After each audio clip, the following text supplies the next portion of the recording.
मोरे रामा ए मोरे रामा ए मोरे बाबा ए भोले जोगिया हो राम।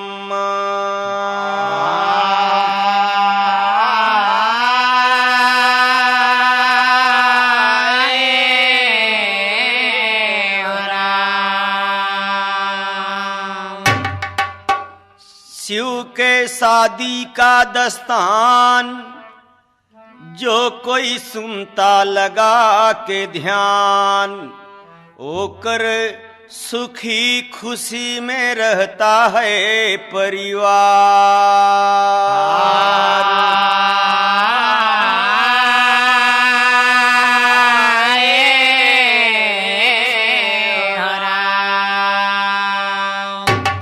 सुनने वाले मित्र, हिया से कथा की बात पता चलत है कि भोले बाबा का शादी और कलेवा जो कोई ध्यान से सुनता है ओकरे घर में परिवार सुखी भी रहत है और खुशी भी रहत है और शादी बिना कोई मतलब वंचित भी नहीं रह, सबक भी आ शादी हो जात है। तो इसी पर एक बोल है, शिव की शादी भई रात बीती, शिव की शादी भई रात बीती, अब सवेरे का सुनिए कहानी। शादी भई रात बीती, अब सवेरे का सुनिए कहानी। शादी भई रात बीती, अब सवेरे का सुनिए कहानी। सब बराती घराती जगे हैं, सब बराती घराती जगे हैं, सबसे पहले जगे भोला दानी। बराती घराती जगे हैं, सबसे पहले जगे भोला दानी। सब बराती घराती जगे हैं, सबसे पहले जगे भोला दानी। बहुत खुशहाली है। कहना है तो देवता फूलों की बरसात करते, ऋषि नारद जी तब हंस के कहते। देवता फूलों के बरसात करते, ऋषि नारद जी तब हंस के कहते। देवता फूलों के बरसात करते, ऋषि नारद जी तब हंस के कहते। नारद जी का कहथन कि हे बाबा, रूपयापन संवार संहार, रूपयापन संवार संहार, दुख के सागर में डूबत भवानी। रूपयापन संवार संहारा, दुख के सागर में डूबत भवानी। रूपयापन संवार संहारा, दुख के सागर में डूबत भवानी। नारद जी कहा, बाबा भोलेनाथ गौरा पार्वती जी बहुत दुखित हैं। बाबा एक बात है, महिमा जग में है तोहरी निराली, भेद ब्रह्मा यो विष्णु न पाए। है जग में निराली, भेद ब्रह्मा यो विष्णु न पाए। भेद ब्रह्मा यो विष्णु न पाए, आपके ऐसा जग में न कोई भोला, आपके ऐसा कोई न भोला, आपके ऐसा कोई न दानी। आपके ऐसा कोई न भोला,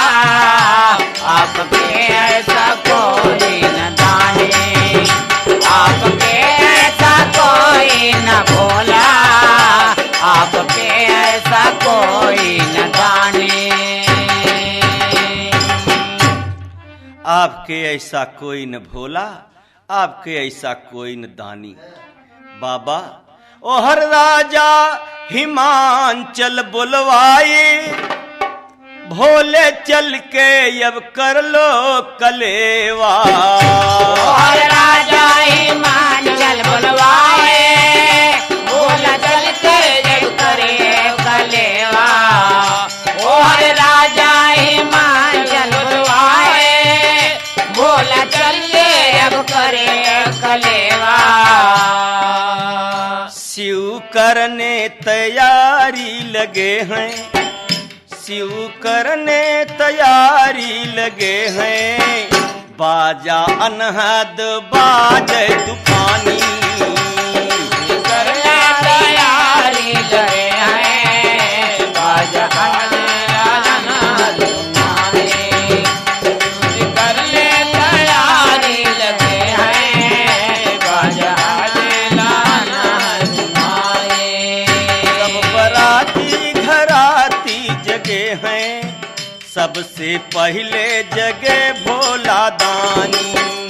सब बराते घराते जगे हैं, सबसे पहले जगे भोला दानी।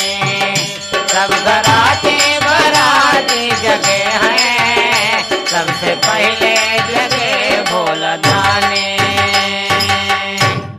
सुनने वाले मित्र, बाबा भोलेनाथ आप चल के कलेवा कर लीजिए। कहना है सखी रे नाही जान हलिया, सखी हो राम, सखी रे नाही जान हलिया। शिव जी खाई कलेवा चल दिहलन महलिया, सखी हो नाही जान हलिया। खाए कलेवा चल दिहले महलिया, सखी हो नाही जान। खाए कलेवा चल दिहले महलिया, सखी हो नाही जान हलिया।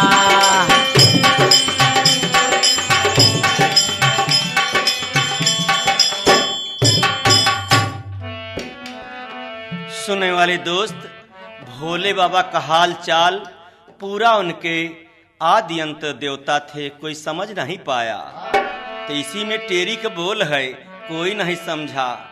कवि ने लिखा का हाय सब बरात जलपान करत बा, सब बोले बम बम लहरी,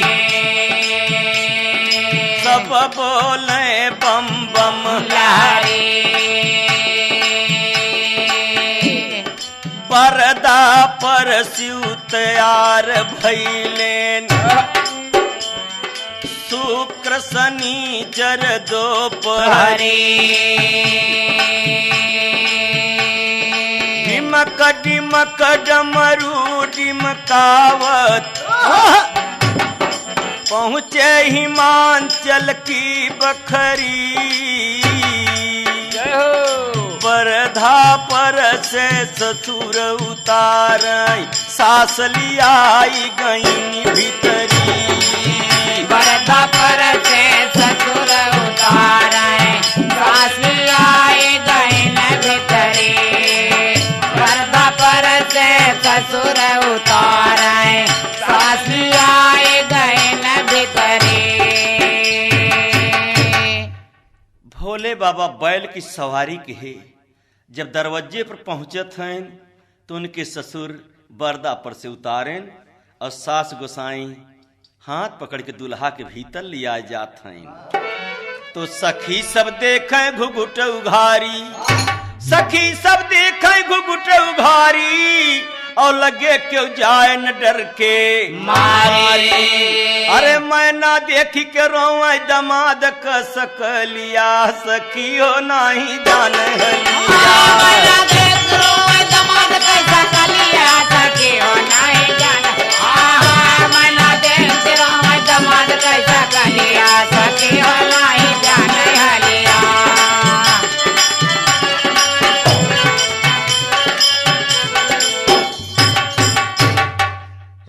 जो शाम की बाराते में देखे रहे तो कम देखे रहे लोग, सवेरे जब देखत हैं कलेवा खा जब भोले बाबा जात हैं तो सब सखी लोग घबरानिन कि ये दुल्हा कैसा है। वाह बाप रे बाप, सासुरानी रोवत हैं और सखी लोग गीत गावत हैं, गौनई गावत हैं। हाय खाई कलेवा दुल्हा आए हो, खाई कलेवा दुल्हा आए हो, बाजत सहनाई। खाई कलेवा दुल्हा आए हो, बाजत सहनाई। खाई कलेवा दुल्हा आए हो, बाजत सहनाई।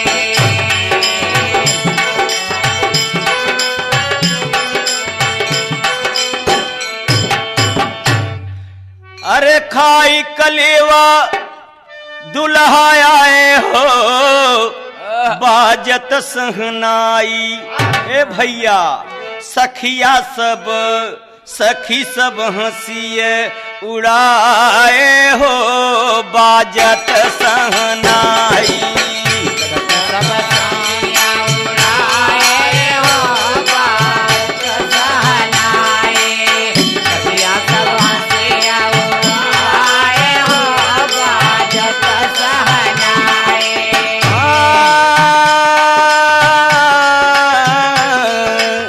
सखिया सब मजाक उड़ाए हो, बाजत सहनाई। सखिया सब हंसिया उड़ाए हो, बाजत सहनाई। सखिया सब हंसिया उड़ाए हो, बाजत सहनाई। सब सखिया आपस में बोलती बोली, सब सखी आपस में बोलती बोली। सब सखी आपस में बोलती बोली। का बोलिया था सब सखी कहे हाँ। दुल्हा के देखत हऊ एक जनी कहे का भ कहे गौरा का दुल्हा नहीं मिले हम जोली। गौरा का दुल्हा नहीं मिले हम जोली। गौरा का दुल्हा नहीं मिले हम जोली। ए बुढ़वा दुल्हा, ए बुढ़वा दुल्हा मुड़वाही लाए हो, बाजत सहनाई। दुल्हा मुड़वाही लाए हो, बाजत सहनाई। दुल्हा मुड़वाही लाए हो, बाजत सहनाई। ए बुढ़वा दुल्हा मुड़वाही लाए हो, बाजत सहनाई। बुढ़वा दुल्हा मुड़वाही लाए हो, बाजत सहनाई। दुल्हा मुड़वाही लाए हो, बाजत सहनाई। बाप रे बाप, अरे बाप रे बाप, ये बुढ़वा हजार हजार बरिस की उम्र दिखाता, मूड हिलता। ये फूल ऐसन बिटिया ये का होता। पार्वती जब देखें सब सखिन के ये हंसी मजाक तो इशारा देते हैं भोले बाबा के।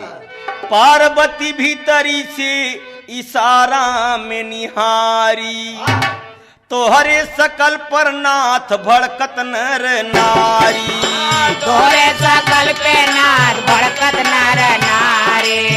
तोरे सकल पे नाथ भड़कत नर नारी। माई मोरी माई रोई रोई मर जाए हो, बाजत सहनाई। माई रोई रोई मरी जाए हो, बाजत सहनाई। माई रोई रोई मरी जाए हो, बाजत सहनाई। माई मोरी रोई रोई मर जाए हो, बाजत सहनाई। खाई कलेवा दुल्हा आए हो, बाजत सहनाई। खाई कलेवा दुल्हा आए हो, बाजत सहनाई। खाई कलेवा दुल्हा आए हो, बाजत सहनाई। भीतरी कमरा में पार्वती बैठा भोले बाबा के इशारा आंखी से मारत है कि बाबा सखी सहेली तो मजाक हमार उड़ौते हैं, हमार माई मर जाए विदाई के पहले। भोले बाबा देखें कि हमार दुल्हन बहुत रोवत है, तो शिवगिर जाके देखी दुखारी और सुंदर रूप धरे त्रिपुरारी। सुंदर सकल देखी के सब लगे बजावे तलिया, सखी हो नहीं जाने हलिया। सुंदर सकल देख के सब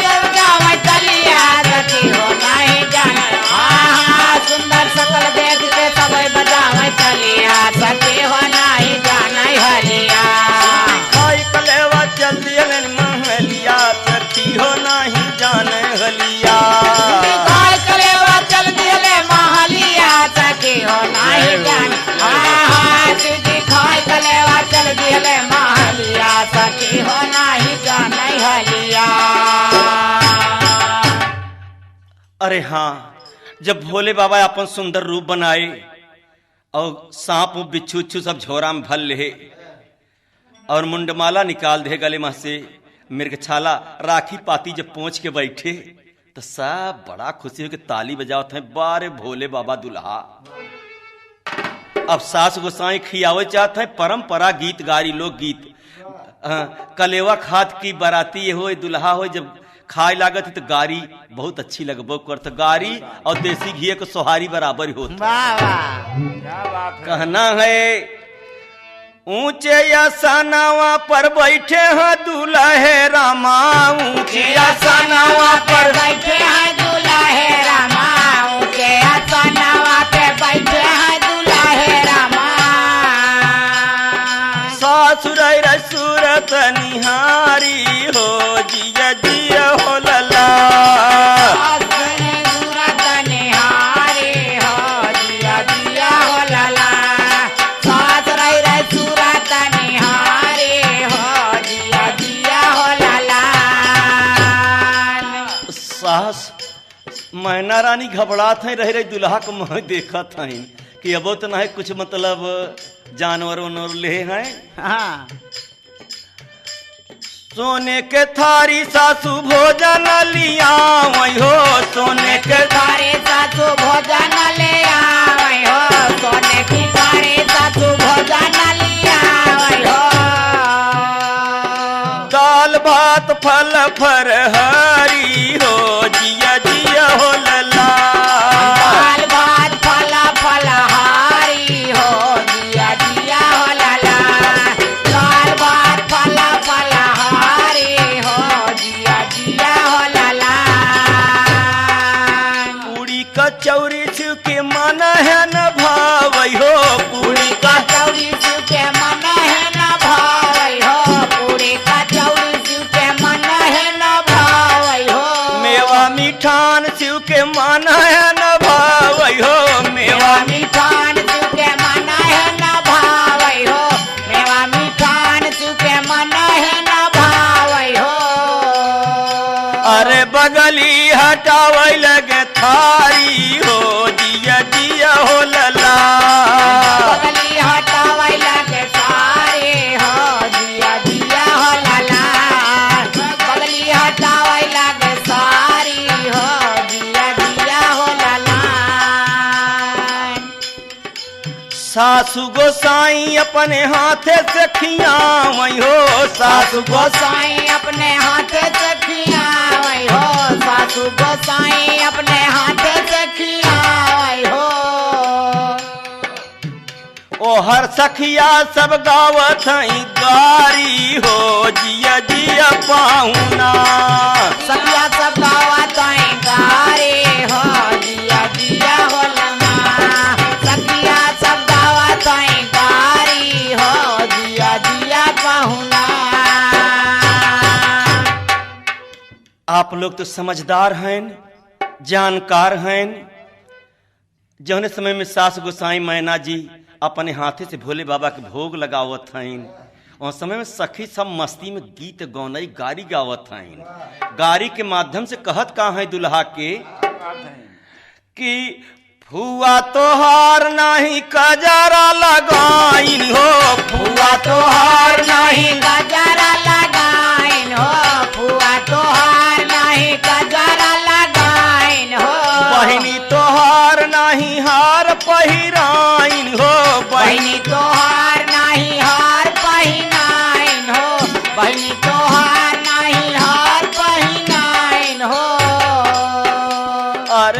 फुहरी तोहारी महतारी हो जिया जिया हो लल्ला।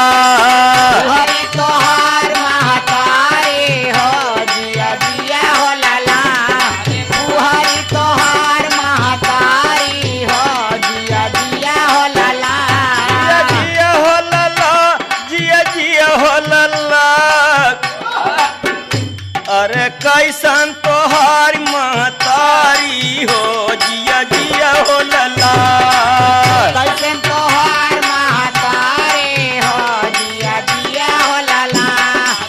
कैसन तोहार महतारी हो जिया जिया हो लला। सुने वाले मित्र, ये परंपरा गीत गारी आज तक चली आवता। भोले बाबा का गारी आज भी गाई जाता गाँवन में, शहरन में। तर्ज भले बदल दे लेकिन गीत गौनई अब होता। जरा तर्जवा बदल के तर्ज का नमूना बा। गांव में अब कभो कभो सरहज रंदोई कहथिन। झूना लैला ना दोई पुराना पूरी झूना लैला।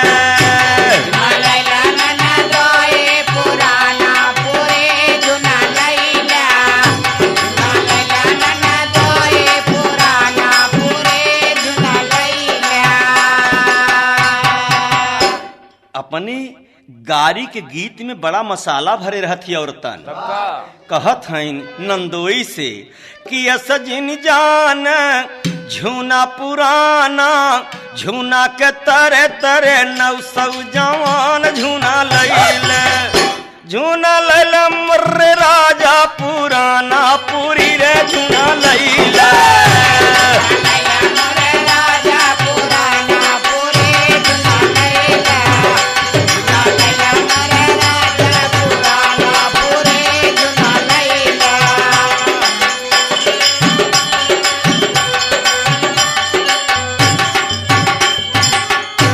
इत तर्ज का नमूना रहा। इसी बोल में कहना है, अरे सखी गारी गाँव लागिन आंगनवा में दुलराई गए। दुलराई गए दुल्हा आंगनवा में दुलराई गए।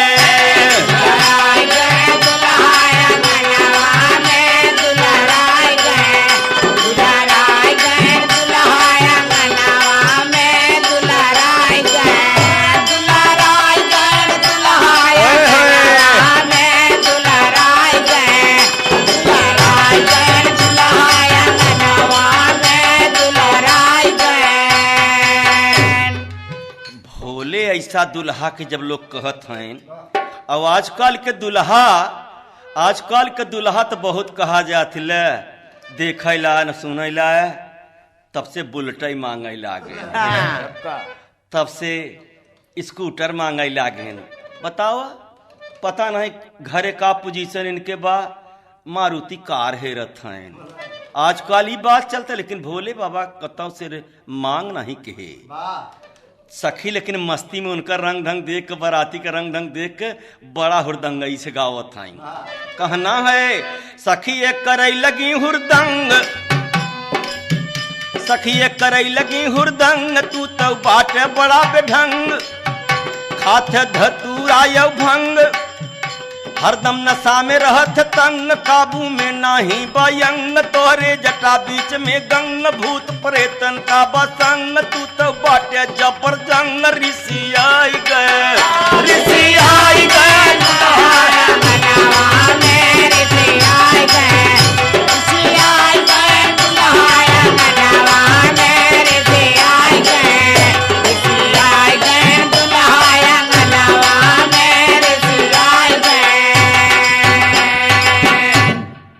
गावत हैं और नाचत हैं सब सखी।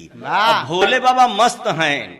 कहना है तोहार रंग ढंग बायाला, तोहरा रंग ढंग बायाला, याला में तू बड़ा निराला, घर में पहिरे मुंड का माला, तन पर पहिरे मृग छाला, तन पर पहिरे मृग छाला, सांप बिच्छू गोजर काला, बात बोलत है मतवाला तोहरी चाल बा मतवाला बात करत है गड़बड़ झाला ऋषि आई गए दुल्हा मनवा में ऋषि आई गए ऋषि आई गए दुल्हा मनवा में ऋषि आई गए ऋषि आई गए दुल्हा मनवा में ऋषि आई गए। सखिए गावे लागी गारी सखिए गावे लागी गारी शिव भोला के पुरारी बतिया कहती तिखारी तोहरी फूले फूलवारी पाय पार्वती असनारी ऋषि आई गए ऋषि आई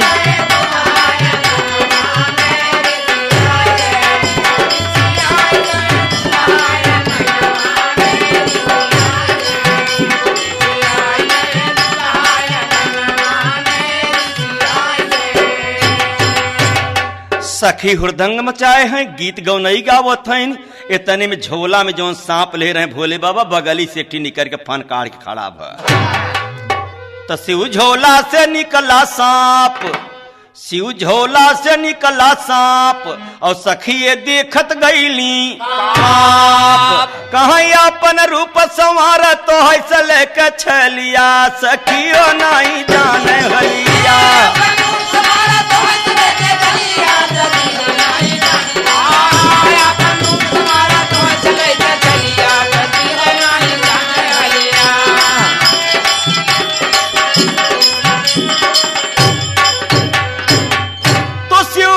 झोला से निकला सांप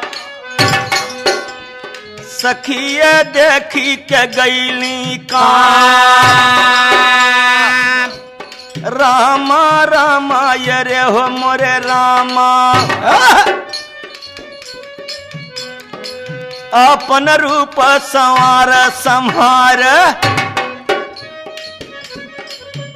आए अपन रूप संवार तो चले के छलिया हो सखीरी नहीं जाने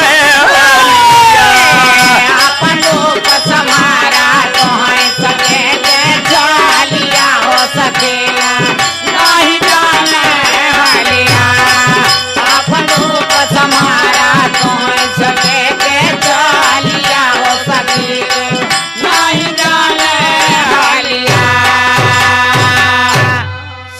खाई कलेवा चल दी हलिया महलिया सखी हो नहीं जाने हलिया कलेवा चल दी ले महलिया सखी हो नहीं जाने हाँ जी खाई कलेवा चल दी ले महलिया सखी हो नहीं जाने हलिया।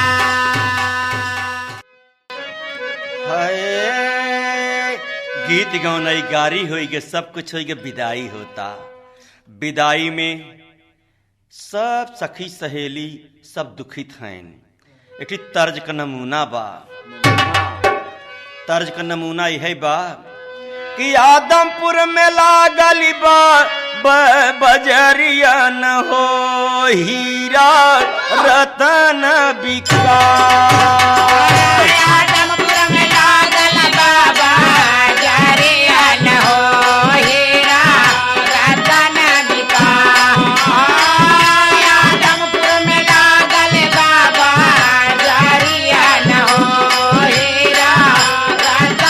बिका चतुर चतुर सब कराई सौदान हो मूर्ख खड़ा पछता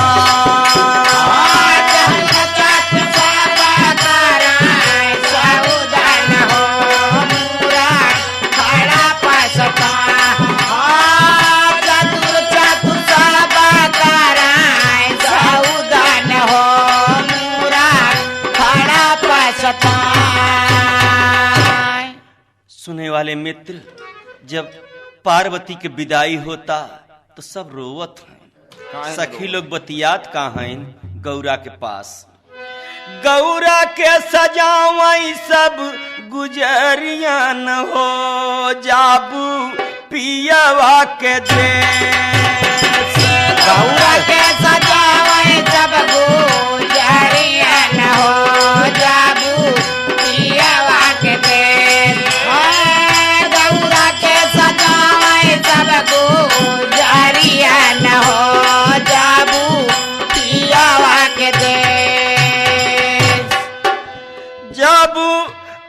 पियावा के देश गुइया पियावा के देश आज छूटी जाई है बाबुल कई नगरिया न हो जाबू बाल माँ के दे छूटी जाए है बाबुल कई नगरिया न हो जाबू पियावा के दे छूटी जाए है बाबुल कई नगरिया न हो जाबू पियावा के दे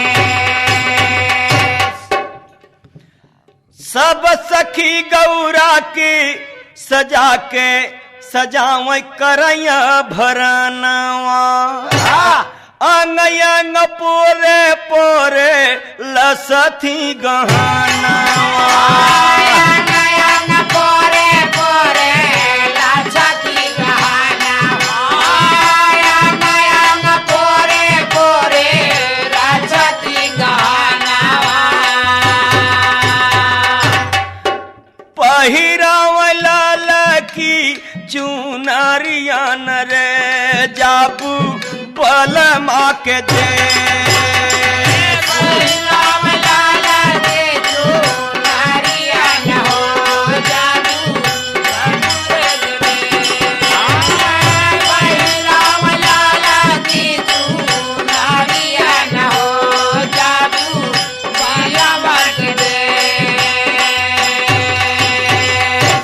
सखी लोग सब श्रृंगार करत हैं और माई मैना पार्वती की बतियावत है बड़े मधुर मधुर से का मैना रानी बिटिया के मजे में सिखावा मैना रानी बिटिया के मजे में सिखावा मैना रानी बिटिया के मजे में सिखावा पति आज्ञा में रहना यह समझावा पति के आज्ञा में रहना यह समझावा पति आज्ञा में रहना यह समझावा हे बेटी बेटी यही धर्म है यही तुम्हारा सब कुछ तीर्थ व्रत है पति के चरणों में पति की आज्ञा में रहना है आपको तब बेटी सुखवा में बीती है तोरी उमारिया न रे जाबू ससुर के दे सुखवा में बीती है उमारिया न हो जाबू ससुर के दे सुखवा में बीती है उमारिया न हो जाबू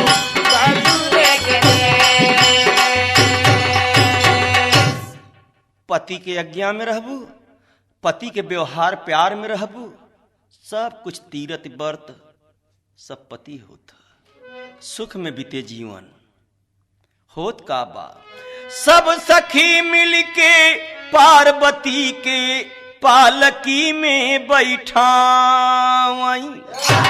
मैना रानी बिटिया से गरवा छोड़ा मैना रानी बिटिया से गरवा छोड़ावा मैना रानी बिटिया से गरवा छोड़ावा महतारी बिटिया से गर छोड़ावत हैं हाथ छोड़ावत हैं और उनके पिताजी राजा हिमांचल रोवत हैं दरवाजे पर खड़ा होई के कवि के कहना पड़ा राजा रोवे खड़ा होई दुआरियान राजा रोवे खड़ा होई मोहरियान हो जाबू ससुर के देश राजा रोवे खड़ा होई मोहरियान हो जाबू ससुर के देश राजा रोवे खड़ा होई मोहरियान हो जाबू ससुर के देश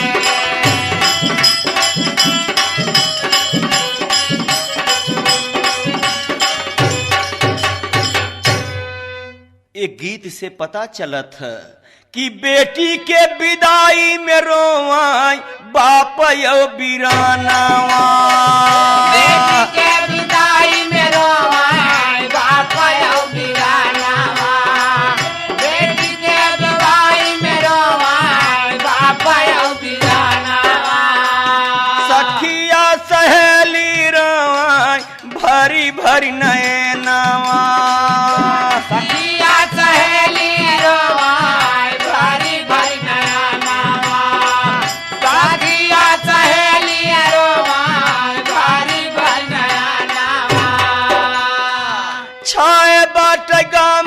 कब दरियान छाए बाट गाम कब दरियान हो जाबू पियवा के देश छाए बाट गाम कैबा दरियान हो जाबू पियवा के देश छाए बाट गाम कैबा दरियान हो जाबू पियवा के जाबू पियवा के देश जाबू पियवा के देश हो छाए बाट गाम कैबा दरियान हो जाबू पियवा के देश।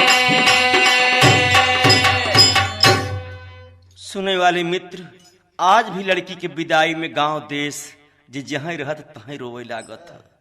हिया तलक खोज में पता चलता कि देवार भी रोवा करत जब नैहर छुटे लागत है। यही बदे औरतन का 4 मरण होत है। तुलसीदास लिखे हैं, जन्मत मरत दुसह दुख होई, मर्द के 2 दाई जन्मत मरत, औरत के 1 दाई जन्म भ, 1 दाई शादी भय, जब घर छुटे नैहर छुटे लाग तब मरण भ, 1 दाई स्वयं बच्चा होए लाग तब मरई लागिन, चौथे दाई निजी मर गए, खुद मर गए तब मरण बा। इसी वजह राजा ने आशीर्वाद दिया। तो राजा दिहले आशीर्वाद, अरे राजा दिहले आशीर्वाद, बेटी सब दिन रहबू आबाद, सुख में बीते जिंदगी रहू समारे चलिया, सखी हो नहीं जाने हलिया। सुख में बीते जिंदगी रहू समारे चलिया, सखी हो नहीं जाने। सुख में बीते जिंदगी रहू समारे चलिया, सखी हो नहीं जाने हलिया। सूजी खाई कलेवा चल दिया महलिया, सखी हो नहीं जाने हलिया। सूजी खाई कलेवा चल दिले महलिया, सखी हो नहीं जाने। सूजी खाई कलेवा चल दिले महलिया, सखी हो नहीं जाने हलिया। बड़े भैया विदाई हो गई। जवन लड़की अपन मैका छोड़त है वहां समय में तो मरण हो जात है। सही बात। कि हम बचबे न करब, मर जाब। हमके जबरदस्ती माँ बाप हमके ठेलत हैं दूसरे के हिया। लेकिन वही लड़की जब ससुराल चली जात है, जब 10 रोज रहत है, 10 रोज के बाद महीना के बाद जब अपने मैके आवत है तो अपने सखी सहेलन से कहत है कि का जानी कैसन मन नहीं लागता। सखी सहेली कहते हैं आजकल तो कैसन मतलब उदास रहते, कहीं हमसे खवात नहीं बैठे, काहे कि दुल्हा मिल गए। वाह। जब विदाई हो गई पार्वती के एक तर्ज का नमूना बहा। तर्ज गांव के आ हाय पान खाई के किए हऊ मोहलाल जमाना तोहरई बा। पान खाई के हऊ मोहलाल जमाना तोहरई बा। पान खाई के किए हऊ मोहलाल जमाना तोहरई बा। पान खाई के किए हऊ मोहलाल जमाना तोहरई, अरे जमाना तोहरई बा। और अगल बगल में खोसले हऊ रुमाल जमाना तोहरई बा। अगल बगल में खोसले हऊ रुमाल जमाना तोहरई बा। अगल बगल में खोसले हऊ रुमाल जमाना तोहरई बा।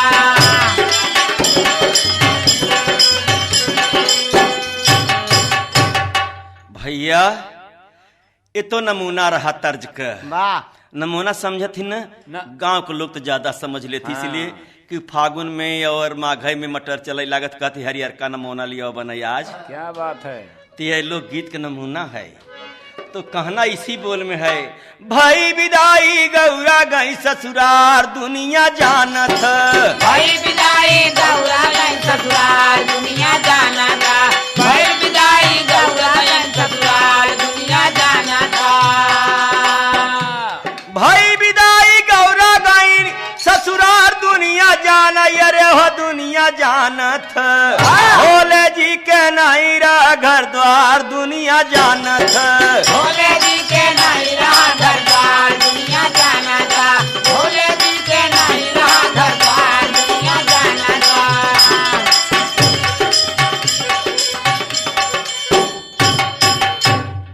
पार्वती सोचत है कहाँ चारपाई बा, कहाँ लेटे के होए, कहाँ खाए पिए के सामान बा।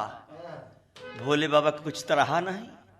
तब महारानी बड़े मधुर से पूछत हैं बाबा भोले जी स्वामी, गौरा पूछे खाए पिए की बाटे कहाँ सामान।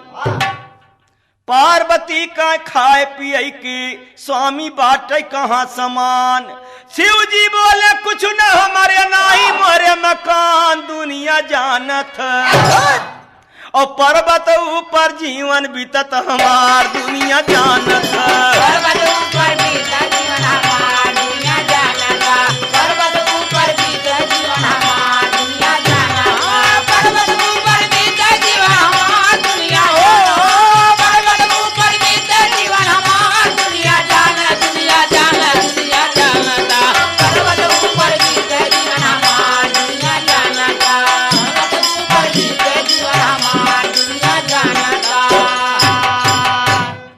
हे महारानी हमरे काबा, हम तो भी हो नहीं करते हैं, लेकिन हमके अगुआ नारद फंसाए देहेन, यह तो गड़बड़ी बा।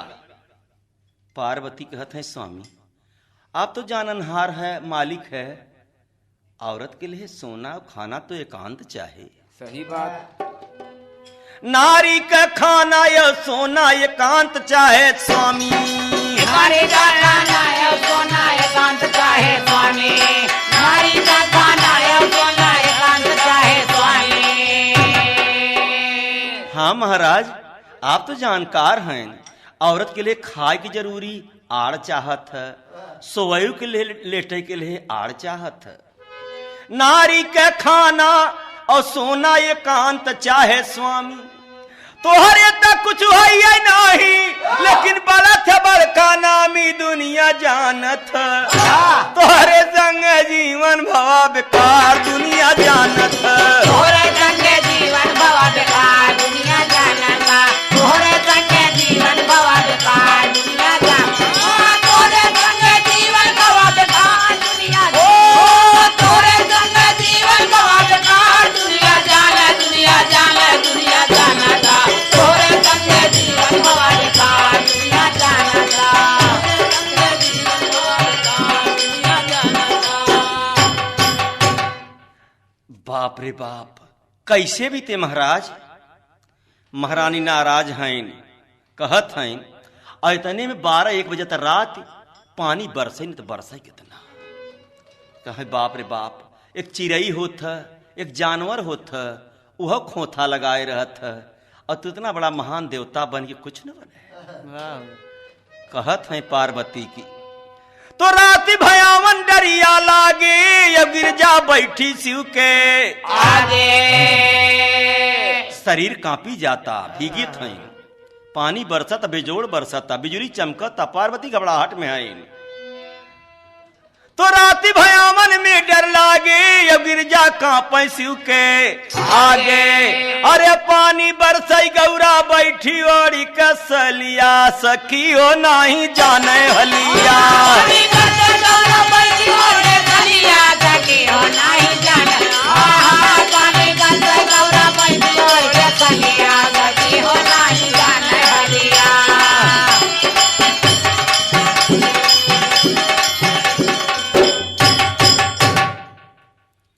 सुनने वाले मित्र, महारानी कांपत बिना खाए पिए सारी रात भीगी,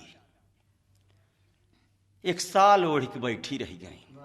सुबेर भवा भोलेनाथ के पांव पकड़ के रोने लगी फिर कि एक रोग तो नैहर छोड़ा, एक रोग दुल्हा मिले पर रोए के पड़ता। ये कौन से खेल खेलत है। 2 लाइन आल्हा बा। हाय अरे रोई रोई गिर जा कहाँ भोले से बयनवा, और नैहरे का सुख नहीं मिले ससुरार। नैहरे का सुख नहीं मिले ससुरार।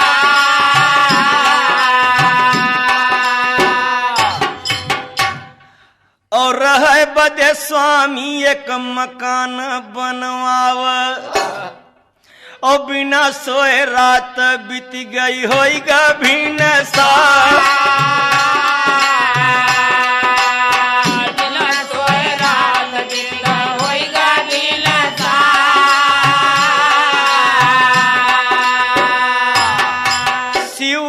कुबेर विश्वकर्मा के बोला है कुबेर विश्वकर्मा के बोला है कुबेर विश्वकर्मा के बोला है अच्छा महल सुंदर एक बना दे मजेदार अच्छा महल सुंदर एक बना दे मजेदार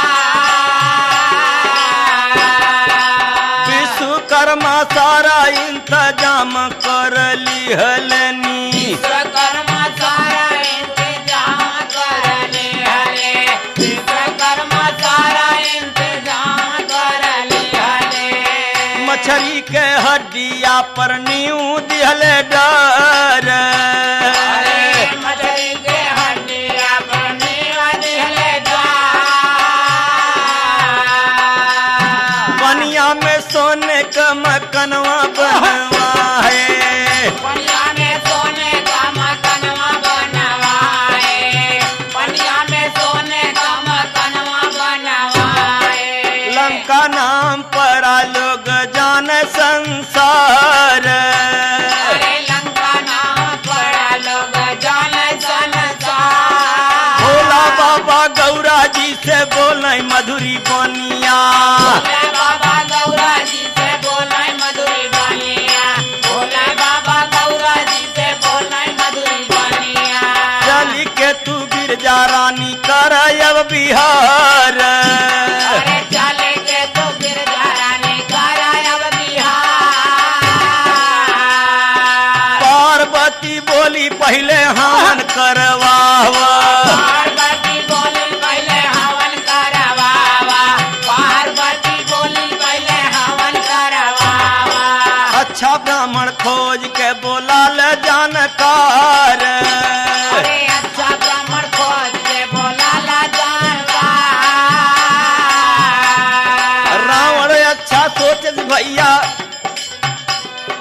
भोला अच्छा सोचे भैया रावण के बुलवा है भोला अच्छा सोचे भैया रावण के बुलाए भोला अच्छा सोचे भैया रावण के बुलाए पूजा पाठ रावण बोले लागल जय जयकार अरे पूजा पाठ रावण बोले लागल जय जयकार पूजा पाठ कैले रावण बोले जय जयकार रावण बोले जय जयकार गिरह प्रवेश भैले खाए सब भनवा हीरा परवेश भइले खाए सब बनवा हीरा परवेश भइले खाए सब बनवा रावण बोला दई दे भोला दक्षिणा हमार बोला दक्षिणा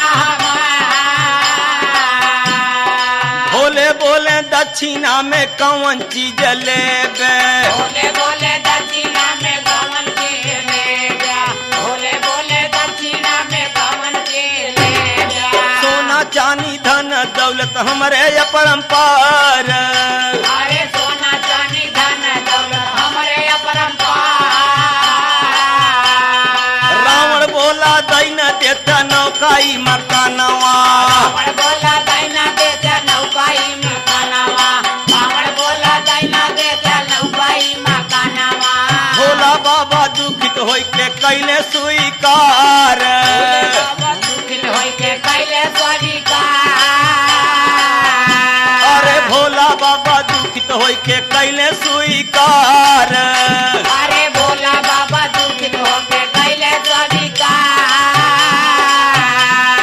दक्षिणा में रावण लैले सोने का मकानवा दक्षिणा में रावण लेले सोने का मकानवा दक्षिणा में रावण लेले सोने का मकानवा अरे दक्षिणा में रावण लैले से भोले बाबा से सोने का मकानवा पार्वती रोवे लागी अथुअन के गाँव पार्वती रोए लागी अथुअन के गाँव। पार्वती रोए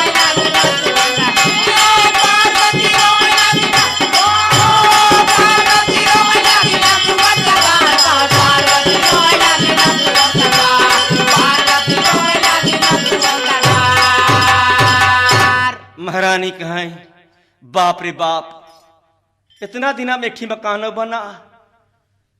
भोले बाबा कहें हम तो कहते हैं चला आराम कर, तू हम कहू के भवन करवा ले, पूजा करवा ले। हाँ देखू वो भनन का चाल। हाँ भोले बाबा के जब ऐसा दानी के ब्राह्मण फंसाए ले, ठीक है।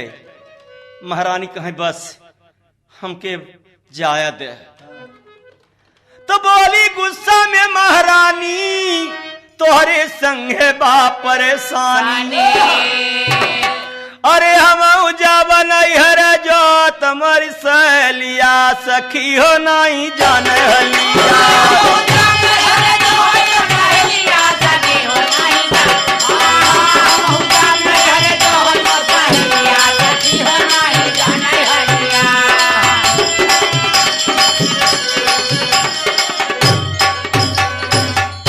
हाँ, रह अकेले अपन, चाहे पर्वत पर रह चाहे समुंदर में रह, हम न रहब। अब गुस्सा में भैन 2 घंटा के बाद फिर सोचत हैं, रोवत हैं कि माई तो कह रहे पति आज्ञा में रहना, पति के व्यवहार प्यार में रहना, उनके चरणों में रहना। और हम कहते नहीं हरे जा, तो कहना है हाय अरे गिर जा रोवई अपने मनवा, अब का करी। अरे गिर जा रोवई अपने मनवा, अब का करी। रावण छल लिहल मकाना, अब का करी।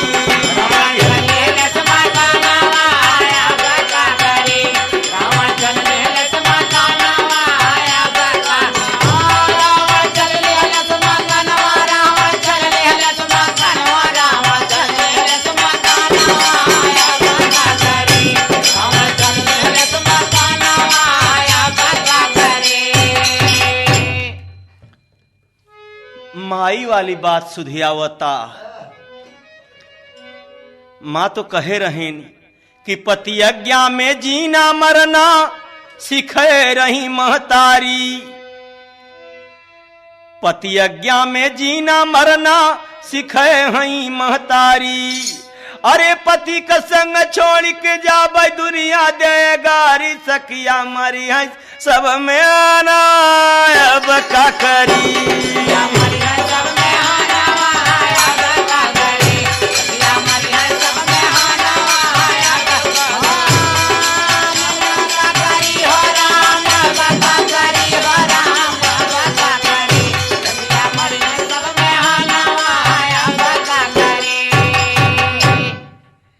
सखी लोग सब में हना मरही, और सब बात हो कैसे करी राम।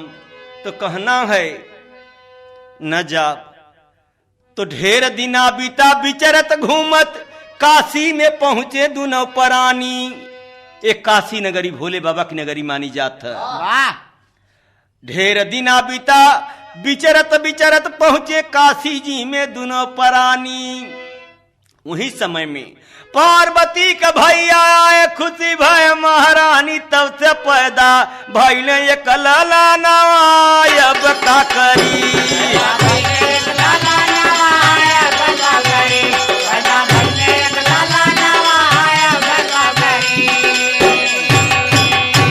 एक लड़का पैदा भ, वो बच्चा 6 महीने का बच्चा था।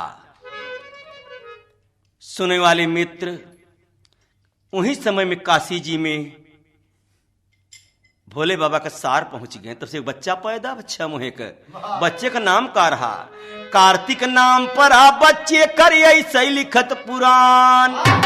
सारनाथ बगल में बस गए, मरे पर आज मंदिर बना बयाली, सांझे के जान जग जाना, अब का करी।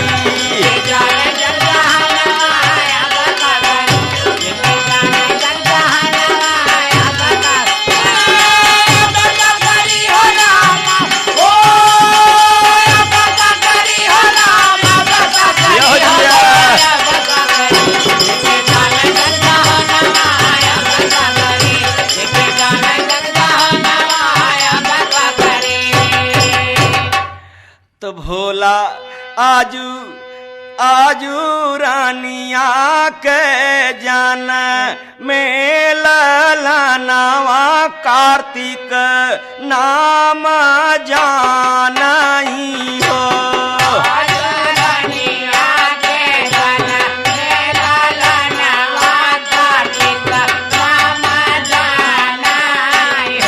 काशी जी में रहे लागी महारानी मन में बेहसई भोला दानी हो।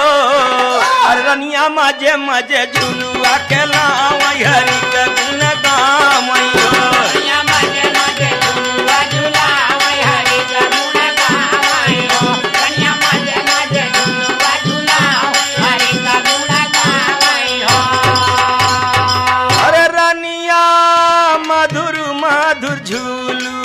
वा झुलावई भोला क गुनवा गावई हो। राम राम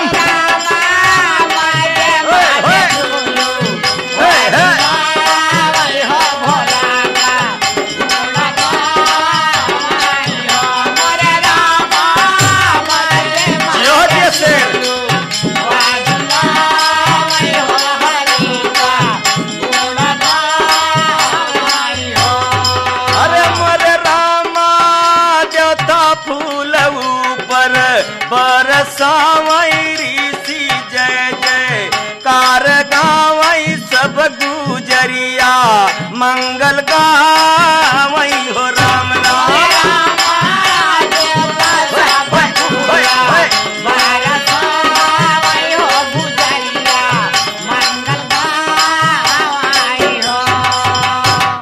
तो शंकर जी का अमर कहानी ये के समझे चातुर ज्ञानी।